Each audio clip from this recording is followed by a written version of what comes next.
वसुंधरा news आपल्या हक्काचे news channel. आचार्य 108 श्री शांतीसागर महाराजांना भारतरत्न पुरस्कार द्यावा, माजी खासदार शेट्टी यांची मागणी।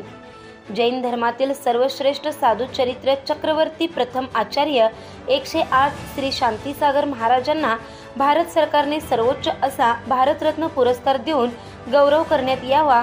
या पुरस्काराने देशभरातील जैन समाजाला प्रेरणा मिळणार असून त्यांनी केलेल्या कार्याचा गौरव होणार असल्याने राज्य सरकारने त्यांना भारतरत्न पुरस्कारासाठी केंद्राकडे शिफारस करण्याची मागणी नांदणी पंचकल्याण महोत्सवात राज्याचे मुख्यमंत्री देवेंद्र फडणवीस यांच्याकडे माजी खासदार राजू शेट्टी यांनी केली।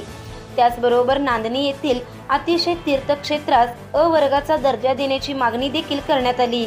या मठांच्या आधिपत्याखालील 740 गावांचा जैन समाजातील पुरातन मठ आहे। नांदणी मठाचा इतिहास हा 857 पेक्षा पूर्वीचा असून उपलब्ध कागदपत्रांवरून नांदणी मठाची उत्पत्ती 701 पासूनची आहे। या पीठाचे पहिले आचार्य श्री जिनसेन महाराज हे होते।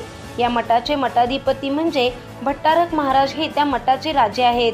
वरील सर्व गावांचा कारभार या मठातून चालत असल्याने या तीर्थक्षेत्रास अ वर्गाचा दर्जा देण्याची मागणी ही राजू शेट्टी यांनी मुख्यमंत्री फडणवीस यांच्याकडे केली आहे।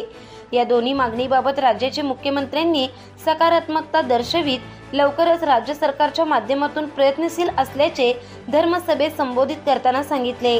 यावेळी परमपूज्य आचार्य 108 वी शुद्धसागर महाराज, स्वस्ती श्री जिनसेन भट्टारक पट्टाचार्य महास्वामी, राज्याचे वैद्यकीय शिक्षण मंत्री हसन मुश्रीफ, आरोग्य मंत्री प्रकाश आंबेडकर, माजी आमदार प्रकाश आवाडे, आमदार राजेंद्र पाटील यड्रावकर, आमदार राहुल आवाडे, आमदार सुरेश खाडे, आमदार अमल महाडिक, आमदार अशोकराव माने, जिल्हाधिकारी अमोल येडगे, महोत्सव समितीचे कार्याध्यक्ष सागर शंभू शेटे यांच्यासह लोकप्रतिनिधी उपस्थित होते। चॅनलला सबस्क्राइब करा आणि परिसरातील ताज्या घडामोडी सर्वात आधी बघण्यासाठी बेल आयकॉनवर क्लिक करा।